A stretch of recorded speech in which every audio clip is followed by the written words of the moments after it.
Chers téléspectateurs, shalom et bienvenue sur le plateau du TV. Aujourd'hui, dans notre émission Parlons-en en profondeur, nous allons recevoir une invitée spéciale. Elle est servante de Dieu et elle a des milliers d'abonnés à son compteur sur les réseaux sociaux. Elle nous revient après 9 mois de retraite sur la scène évangélique. Vous l'aurez deviné, il s'agit bien de la lionne de l'Éternel, la servante Prisca Lolenga. Shalom servante. Shalom. Donc c'est un plaisir pour nous de vous recevoir ici sur le plateau du TV. Merci beaucoup. Et comme le nom de l'émission l'indique, nous allons véritablement parler en profondeur de vous bien sûr. Donc sans plus tarder, on aimerait bien savoir qui est Prisca Lolenga et que fait-elle exactement pour ceux qui ne vous connaissent pas. Alors je m'appelle Prisca Lolenga. J'habite en Belgique, je suis servante de Dieu depuis plusieurs années déjà. Je suis un enfant consacré dès le sein maternel. C'est un très très long témoignage, on va pas pouvoir parler de ça maintenant. Mais en bref, ma mère m'a consacrée à Dieu depuis que j'étais dans le sein. Et j'ai grandi dans une famille chrétienne, mais j'ai dû moi-même accepter l'appel de Dieu dans ma vie. Alors, quand j'étais petite, je recevais plusieurs messages prophétiques, le Seigneur allait m'utiliser. Le prophète Nathan est un des prophètes qui a prophétisé sur ça, je crois que j'avais 10 ans. Et je me rappelle même quand on prophétisait mon appel, je me disais qu'est-ce qu'ils sont en train de me raconter.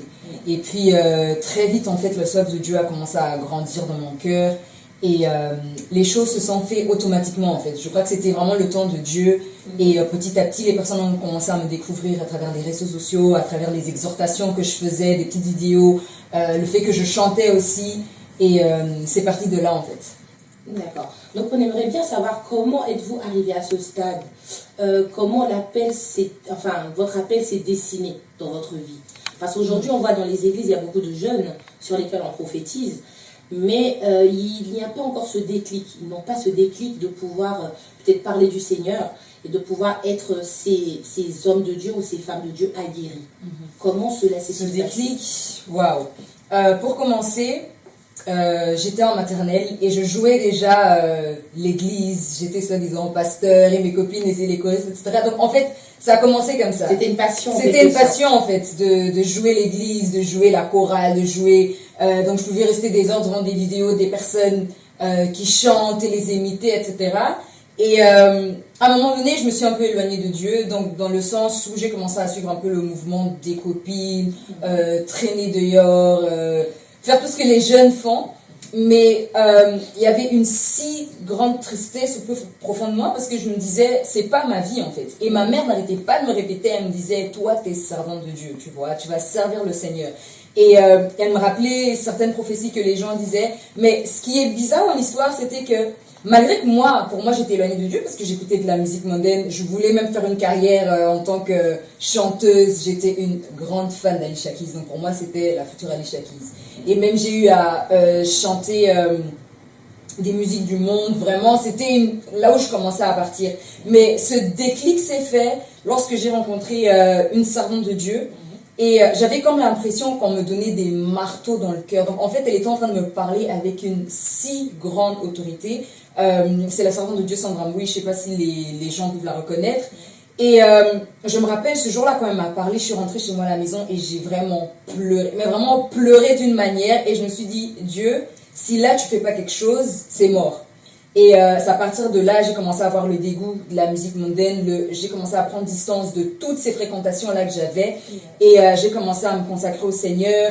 J'ai reçu le parler en langue avant mon baptême par immersion. J'ai reçu le baptême du Saint-Esprit seul dans ma chambre à l'âge de 17 ans. Et c'est à partir de là, en fait, quelques mois plus tard, j'ai fait une première vidéo sur YouTube. Les gens m'ont découvert et ça a commencé à tourner. Et depuis là, en fait... Depuis genre mes 17 ans et demi, 18 ans, j'ai eu ce déclic-là de servir le Seigneur. D'accord. Donc pour reprendre vos mots, vous avez juste commencé comme ça sur Facebook. Exactement. C'est-à-dire que vous aviez une assemblée à l'époque? Bien sûr, oui. J'allais à l'église à Anvers. Et voilà. Mais en fait, ce qui se passe dans l'histoire, c'est que j'allais à l'église. Mais ce qu'on nous enseigne aujourd'hui, parce que je crois que ce qu'on est en train de vivre aujourd'hui, c'est Joël 2, 28. Plusieurs jeunes se lèvent et ils prophétisent, etc. Yes. Mais à l'époque, il n'y avait pas vraiment des jeunes qui servaient le Seigneur comme aujourd'hui. Donc, je pourrais carrément dire que j'étais parmi les seuls qui avaient vraiment ce feu-là, comme ça, à évangéliser, que ce soit sur les réseaux, etc. Parce que même les gens, ils étaient surpris de voir une jeune prêcher comme ça sur les réseaux sociaux. On m'avait même surnommé la sœur de Jésus, d'autres même la mère de Jésus, tellement ils étaient choqués en mode qu'est-ce qui se passe. Mais je bénis le Seigneur parce que les mêmes jeunes qui pouvaient autrefois persécuter ce que j'étais en train de faire, aujourd'hui, ils sont vraiment en feu pour le Seigneur. Donc je bénis vraiment le Seigneur pour cela. Donc je me dis... pour pas dire qu'il y a un homme de Dieu qui a investi en moi, c'était vraiment quelque chose que le Saint-Esprit lui-même était en train de faire. Donc m'enseigner plein de choses avec l'aide de ma mère. Donc c'est allé comme ça. Je peux vraiment pas dire que non, il y a un homme de Dieu qui m'a fait asseoir, il m'a dit il y a ça, il y a ça, il y a ça, il y a ça. J'ai pas eu ça en fait. J'ai eu vraiment Dieu qui a commencé à m'enseigner lui-même par l'aide de son esprit, et petit à petit il a commencé à connecter d'autres personnes qui ont commencé aussi à m'aider. Chacun en fait venait dans ma vie pour une saison pour apporter ce qui manquait. Et voilà, ça a évolué comme ça jusqu'à aujourd'hui. Je suis sous une très très bonne couverture, je suis mentorée. Et voilà, maintenant je peux vraiment dire que je suis très bien assise, je suis suivie spirituellement et tout va pour le mieux. D'accord, donc au début, voilà, c'est par le Saint-Esprit Exactement. que tout s'est accompli en fait. D'accord. Aujourd'hui, vous êtes une personnalité publique avec des milliers d'abonnés. Hein. Et comment arrivez-vous à gérer cette popularité? Voilà, c'est ce que j'aimerais savoir, c'est comment allier en fait votre appel avec cette popularité que vous avez aujourd'hui. Parce que effectivement, aux jeunes, quand on dit Christa Lolenga, tout le monde sait de qui on parle. Hein. Et voilà, je pense que ce n'est pas forcément évident qu'on ait une femme, vous comprenez ce que j'essaie de dire, et qu'on a cette popularité-là, et qu'on a l'appel de Dieu sur sa vie. Donc comment vous arrivez à concilier les deux? Sincèrement, c'est très difficile, parce que tu n'as pas droit à l'erreur. Il y a beaucoup de jeunes qui te suivent, il y a des adultes qui te suivent, qui te font confiance par rapport à leurs enfants. Et ça m'arrive même de croiser des mamans qui me disent « Je veux que ma fille soit comme toi, je veux que mon enfant soit comme toi, donc je ne peux pas me permettre de faire n'importe quoi. » C'est ça qui est le plus difficile en fait, que tu sais que tout fait et geste est contrôlé, à la loupe. Donc même si tu pourrais dire quelque chose pour blaguer, les gens vont très mal l'interpréter. Et je pourrais pas dire oui je suis humaine, mais je suis servante de Dieu et je suis appelée à montrer l'exemple en tout ce que je suis en train de faire. C'est ça qui est le plus difficile, parce qu'en même temps tu sers le Seigneur, mais en même temps tu es aussi exposé. Il y a d'autres personnes qui servent le Seigneur, mais c'est dans l'ombre, ils sont pas forcément exposés. Donc les gens ils savent pas vraiment leur vie, qu'est-ce qui se passe, ils s'intéressent même pas à eux. On les scrute pas. Voilà, mais en ce qui me concerne, les gens me suivent à la loupe. Donc chaque détail de ma vie, les gens sont curieux de savoir qu'est-ce qu'elle fait, elle est où, c'est quoi sa vie. Et donc tellement ils ne savent pas, ils se permettent même d'inventer des histoires. Donc c'est la chose la plus difficile en fait. Et je peux pas passer mon temps à avoir une vie où je dois tout le temps démentir les rumeurs. Donc au final, je laisse les rumeurs. Ceux qui veulent croire, ils croient, et ceux qui ne veulent pas croire, ils ne croient pas. C'est ça qui est le plus difficile en fait. Mais pour le reste, j'arrive quand même à gérer. D'un autre côté, je peux pas dire qu'il y a que des désavantages. Il y a beaucoup d'avantages, parce qu'il y a des personnes qui te reconnaissent dans la rue. Des fois, tu pars dans un endroit comme ça, t'as des faveurs comme ça, parce que voilà, t'es servante de Dieu, t'es une personnalité publique. Donc, il y a des désavantages, mais il y a aussi des avantages dans tout ça. Mais c'est quand même pas facile à gérer, mais par l'aide du Saint-Esprit, on gère quand même. Mais même l'impact que vous avez sur les jeunes, c'est non négligeable. Et j'aimerais juste aborder une question par rapport aux rumeurs, effectivement. Quelle est la rumeur? Vous allez juste nous dire deux des plus grosses rumeurs en fait sur vous, selon vos mots, parce que effectivement, voilà, il y a eu beaucoup de rumeurs, parce que ce que les gens ils ne savent pas, ils l'inventent forcément. Donc, comme nous avons la chance aujourd'hui de vous avoir avec nous, on préfère vous demander quelles sont les deux plus grosses rumeurs en fait qu'on a pu dire sur vous. Les plus grosses rumeurs. Je vais dire le premier, celui qui m'a le plus affecté, parce que de toutes les rumeurs, il y en a certains qui ne m'ont pas du tout touché. La plus grosse rumeur a été que je me serais battue dans une église et que j'aurais été chassée de l'église. C'était une des plus grosses rumeurs qui m'a le plus affectée. Là, c'est la première fois que j'en parle. Je n'ai jamais voulu en parler ouvertement comme ça, parce que c'était quand même quelque chose qui a été un choc pour moi. Et même quand c'est arrivé, ça a été médiatisé, je recevais des appels de partout. Il y a même certaines portes qui ont été fermées, parce que ces hommes de Dieu disaient, si tu ne démentis pas cette rumeur publiquement, nous, on ne te recevra pas. Et c'était difficile pour moi parce qu'à ce moment-là, le Seigneur me disait, tu te tais.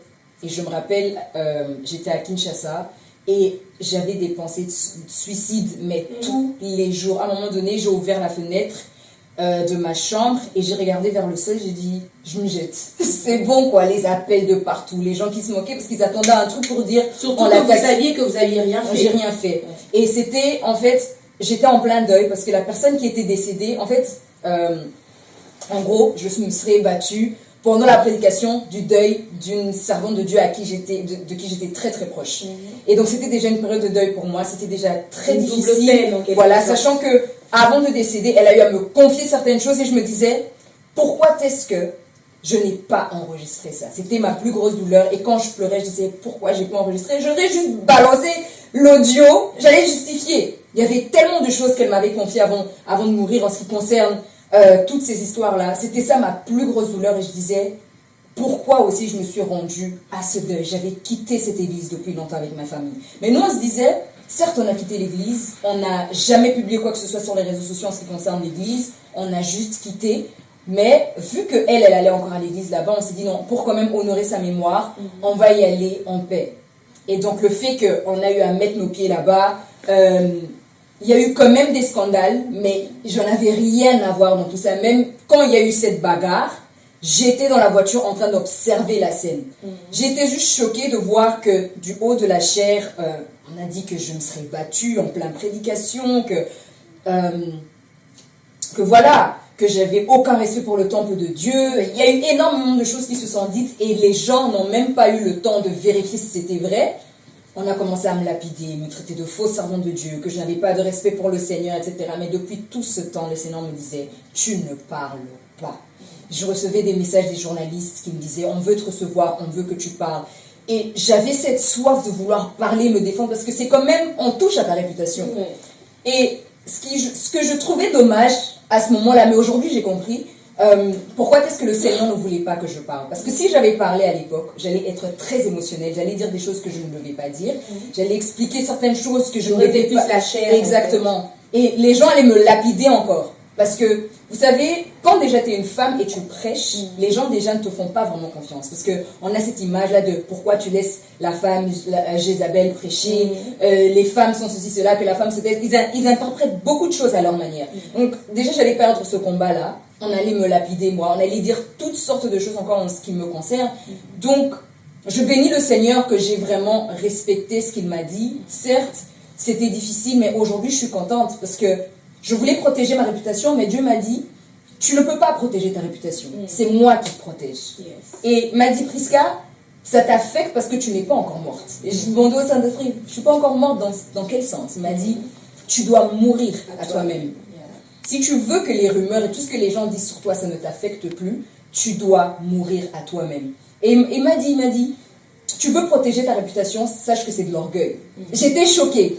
J'étais en plein douleur, en plein deuil. Et au lieu que Dieu me défende, me dise, ma fille, t'inquiète, ça va aller, je vais frapper toutes ces personnes qui ont parlé contre toi. Parce qu'effectivement, ils ont eu à prier contre moi, j'ai regardé la vidéo en direct et tout. Moi, je me disais, franchement, Dieu doit les frapper. Je lui ai dit, je ne vais pas les frapper. Cherche à comprendre mon enseignement derrière cette épreuve. Ça a duré, je crois, 2-3 mois où j'étais à terre. Et j'ai été fortifiée par un homme de Dieu qui était venu d'Afrique du Sud. Il m'a dit, tu sais ce combat, tu vas le vaincre juste par l'humilité. Parle même pas, dis rien du tout. Reste juste calme et entre juste en prière.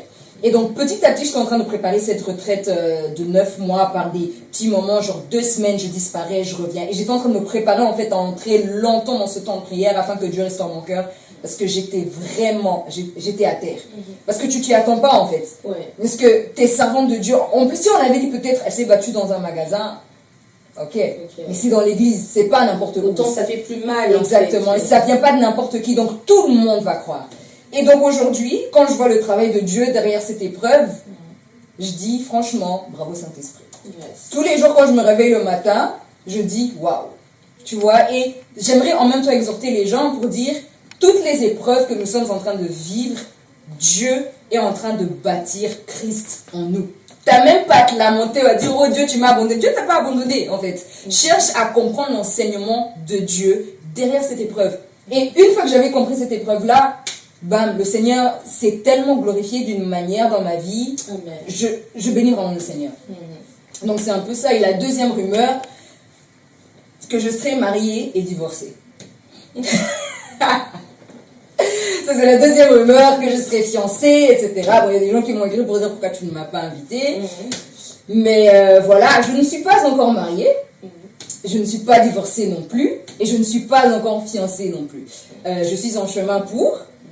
Mais voilà, je suis célibataire, mais pas disponible non plus.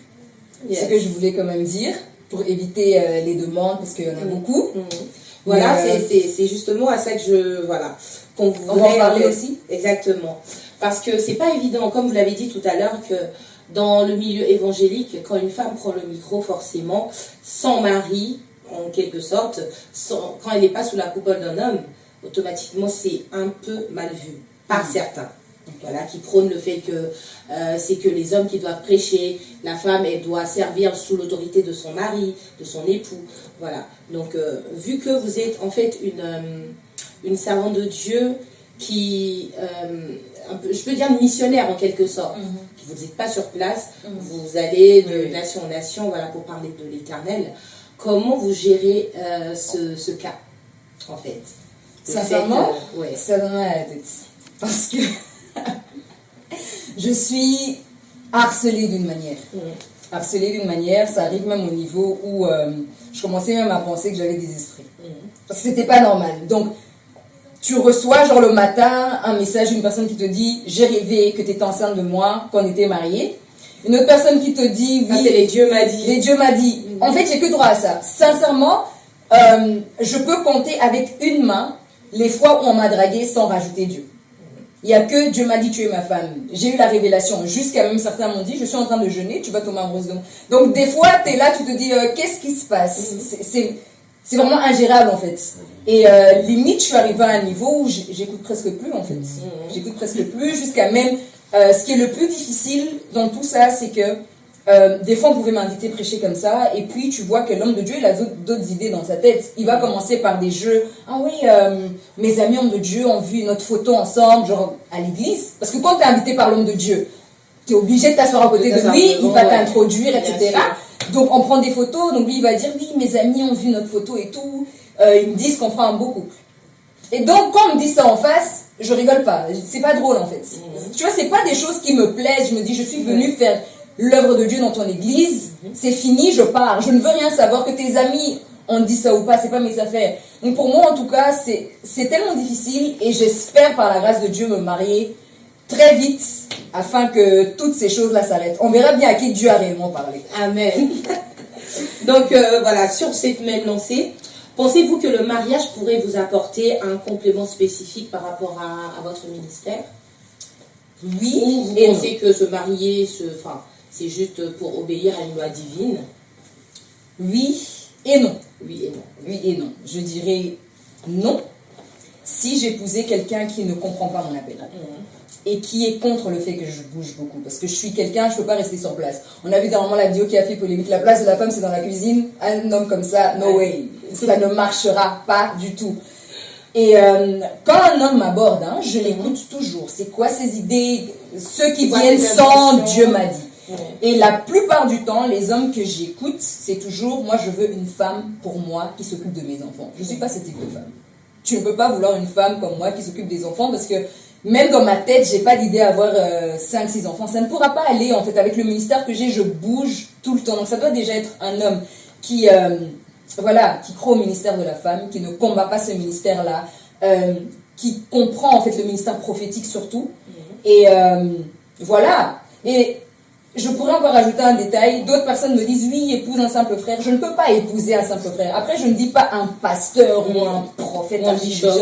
Pas du tout. Mais ça doit être quelqu'un qui a la crainte de Dieu, qui a l'esprit de Dieu. Qui a le discernement. Voilà, exactement. Avec qui je peux collaborer et en match. Donc le même esprit. Pas quelqu'un qui est à gauche et moi je suis à droite et puis c'est du n'importe quoi. Parce que ce ministère-là, c'est vraiment quelque chose que Dieu m'a confié. Et si je me marie avec la mauvaise personne, je pense à ces milliers d'âmes qui sont en train de me suivre, je vais les détruire. Parce que si moi je suis malheureuse, je vais rien transmettre de bon en fait. Donc pour moi, mon choix du mariage, c'est vraiment quelque chose que je ne prends vraiment pas à la légère.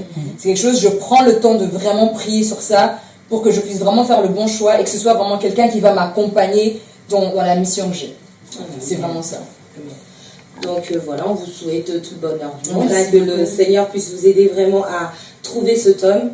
Parce que nous, notre peut-être je l'ai déjà trouvé. Voilà, peut-être, voilà, exactement. Mais bon, tant que ce n'est pas officiel, on considère que... Ouais. S'il nous entend... Mais je préfère en parler pour qu'à partir de maintenant, tous les dieux m'a dit s'arrête. Donc s'il nous entend par hasard, hein, Monsieur Lolinga, on t'appelle comme ça pour l'instant, hein, tu prendras bien soin de, voilà, notre servante de Dieu. Donc, qu'est-ce que vous aimeriez dire, en fait, aux jeunes filles qui aujourd'hui aspirent, parce que dans les églises, actuellement, on voit qu'il y a plus de femmes que d'hommes.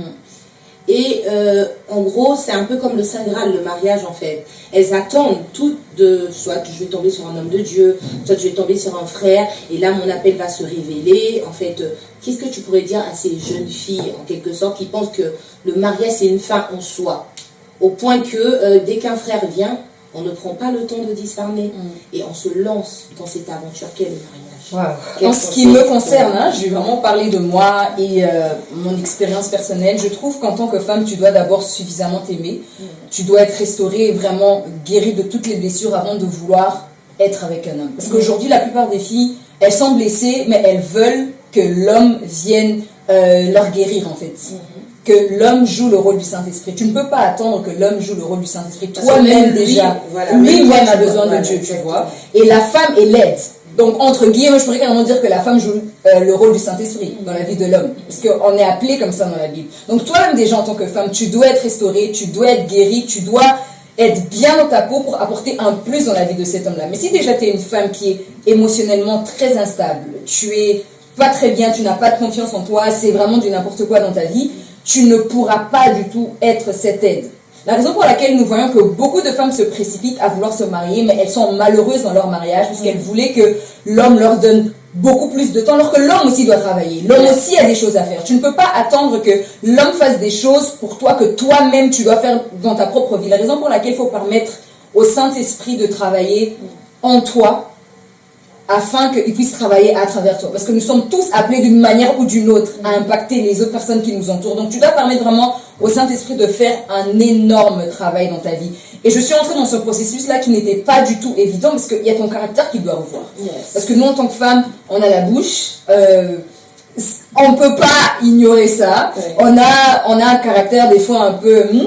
Donc c'est toutes ces choses-là que le Saint-Esprit doit traiter en nous. Et je suis entrée dans ce processus-là avec le Saint-Esprit. Il a commencé à montrer les points que je devais travailler avant de me marier, que ce soit par rapport à mes côtés hautains, que ce soit par rapport à mes émotions qui étaient à un moment donné très instables. Donc il a dû traiter toutes ces choses-là en moi.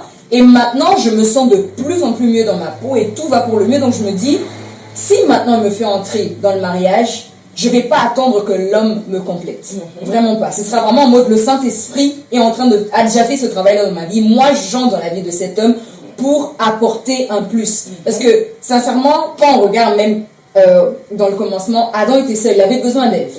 Donc l'homme, comme il est là, il est seul. Il a besoin d'une femme. Et moi, je ne peux pas vouloir que les rôles s'inversent.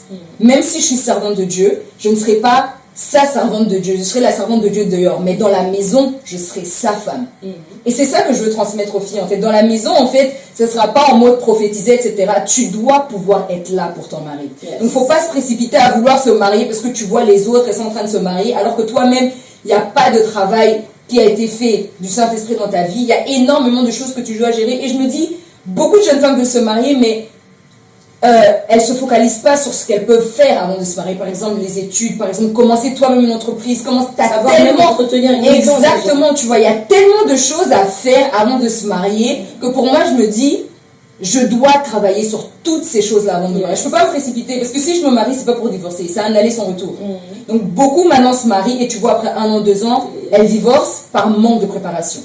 Et c'est ça qu'on doit commencer à enseigner aux jeunes filles dans les églises parce qu'on parle que sur les couples mariés, il n'y a que des conférences, les mariés. Et sur les jeunes femmes célibataires qui aspirent à se marier, il faut commencer à donner des enseignements comme ça. Quelle est la place que le Saint-Esprit occupe dans ta vie? Comment est-ce que tu te sens? Qu'est-ce que tu sais faire? Est-ce que tu sais entretenir une maison? Donc toutes ces choses-là, il faut regarder avant de connaître même le fait que tu es prête à... Exactement, donc toutes ces choses-là en fait. Et moi, c'est ça, moi, c'est mon expérience que je suis en train de dire. Moi, vraiment, c'est un travail du Saint-Esprit dans ma vie. De la haleine. Voilà. c'était pas facile du tout parce qu'ils te montrent vraiment, là, ce côté-là, t'es hautaine, hein, tu dois un peu te calmer. Mais tu acceptes parce que tu dois passer par là. Donc, c'est vraiment ça que je veux transmettre aux jeunes filles, en fait. Voilà, vous l'aurez compris, voilà, la servante a partagé avec nous son expérience.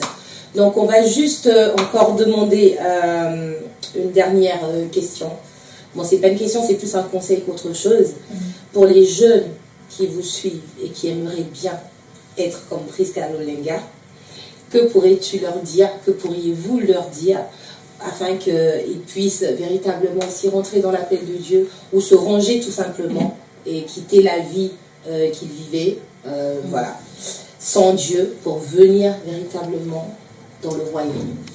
Le conseil que je donnerais de ne pas être comme moi, d'être comme Christ. Parce que moi, je suis humaine. Après, je le dis toujours, je ne souhaite pas de commencer à créer des scandales, pas du tout, mais je suis humaine. Je peux me perdre, je peux un jour, tellement c'est dur, tu dis j'abandonne.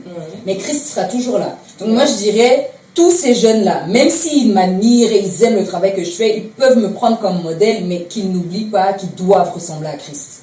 Vous savez, et c'est vraiment ça, ressembler à Christ et chercher à ressembler à Christ tous les jours. Soumettre ses émotions à Dieu, soumettre ses motivations à Dieu, de vraiment chercher à avoir vraiment cette intimité-là avec le Saint-Esprit. Ne pas seulement faire le ministère juste pour le faire parce que tu as vu quelqu'un le faire, toi aussi tu pars le faire, ou commencer à dire oui. Ne pas suivre Dieu et ne pas faire du suivi. Voilà, ne pas faire du suivi. Chacun a son appel en fait. Chacun est unique. Donc chercher à découvrir en fait dans quel domaine Dieu m'a appelé. Parce qu'aujourd'hui on voit beaucoup de jeunes, je suis prophète, je suis apôtre, mais c'est pas leur appel. Et moi je dis toujours, pourquoi est-ce que tout le monde est en train d'aller dans le ministère? Moi-même je suis servante de Dieu, mais j'impacte à l'extérieur. Pourquoi? Parce que je me dis, la Bible nous dit que nous sommes la lumière du monde, pas la lumière de l'église. L'église a déjà assez de lumière. Même s'il y a des fausses églises, mais l'église a la parole de Dieu. C'est à l'extérieur que les gens ont besoin d'être éclairés. Exactement. Donc, les gens aujourd'hui, ils arrêtent leurs études. Oh, je suis appelé au ministère. Alors que Dieu te regarde et dit, mais t'es appelé à être avocate, tu dois aller impacter là-bas. T'es appelé à être journaliste, tu dois aller impacter là-bas. Donc, tu peux être servante de Dieu, mais tu impactes dans la société. Et c'est ce qu'on recherche maintenant.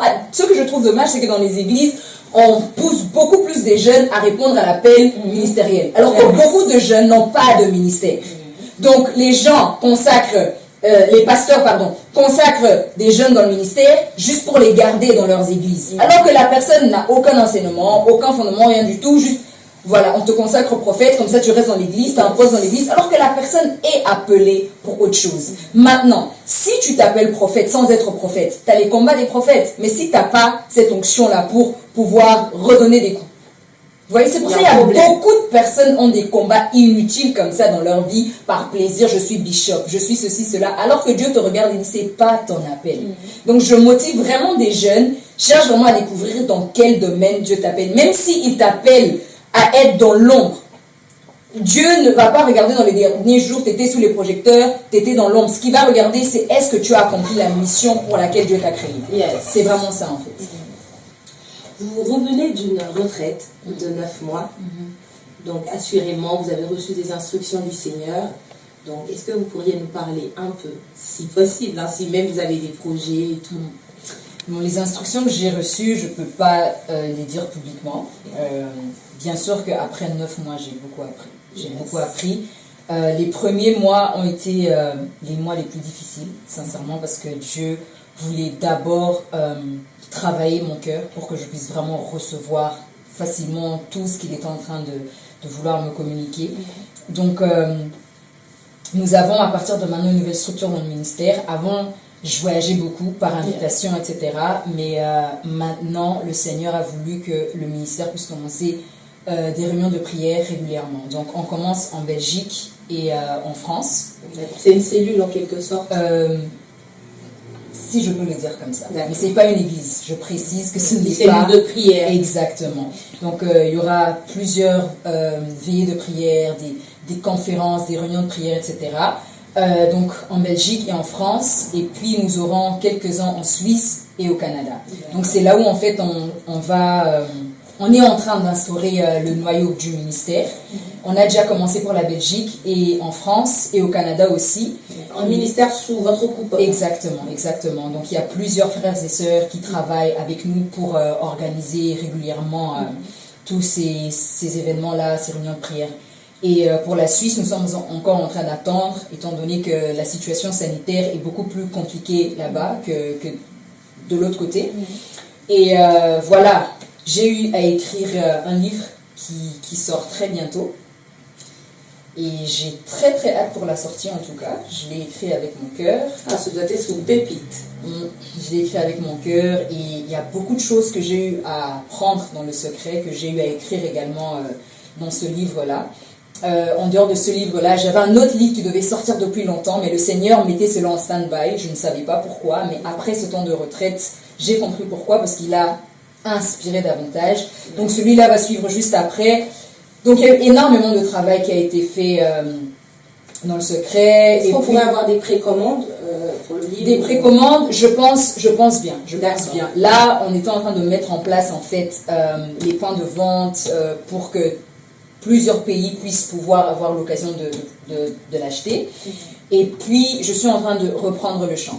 Donc là, énormément de personnes me demandaient, tu chantes très bien, quand est-ce que tu rechantes. Yes. Donc là, officiellement, je vais reprendre le chant. Et voilà, je ne peux pas terminer cette émission sans remercier une personne qui m'a énormément motivée dans tous les projets que je suis en train de faire, sincèrement. Je remercie le prophète Nathan. Bon, je crois qu'il va suivre cette émission, je le remercie parce que en ce qui concerne le chant et d'autres projets, il m'a vraiment aidé surtout au niveau spirituel. Et comme nous sommes en train de parler de la retraite, c'était que dans les débuts, j'étais vraiment seule et j'étais en train de tout faire avec Dieu, avec l'aide du Saint-Esprit, etc. pendant ces temps de retraite où je m'étais retirée. Et d'une manière ou d'une autre, on se connaît depuis plusieurs années, le Seigneur nous a reconnectés et puis bam. Donc les expériences que j'ai eues les derniers mois avec Dieu, l'aide qu'il a pu apporter, même dans les projets qui sont en cours, gloire à Dieu en tout cas. Et donc moi, j'ose croire que tout ce que nous sommes en train de faire actuellement va bénir le corps du Christ d'une manière ou d'une autre. Yes. Je dirais que ces 9 mois ont été vraiment un temps où ça a été très intense, mais très bénéfique. Je vais d'ici là accoucher ce qui a été préparé dans le secret. Amen. Et 9 mois, c'est le temps. Exactement, exactement. Donc voilà, que le Seigneur le bénisse en tout cas et qu'il augmente encore l'onction de Dieu qui a été déposée sur lui. Amen. Amen. Non, vraiment, cette reconnaissance-là, c'est vraiment important. C'est une grande qualité en plus. Donc, merci beaucoup, servante de Dieu. C'est un réel plaisir. Amen. Voilà, on a été vraiment éclairés par votre lanterne. Donc, chers téléspectateurs, vous l'aurez compris, on a reçu des conseils de la servante de Dieu, Prisca Lolenga, qui nous a même parlé de son parcours et de quelques tribulations qu'elle a pu connaître. Donc, nous vous attendons prochainement dans notre prochain numéro.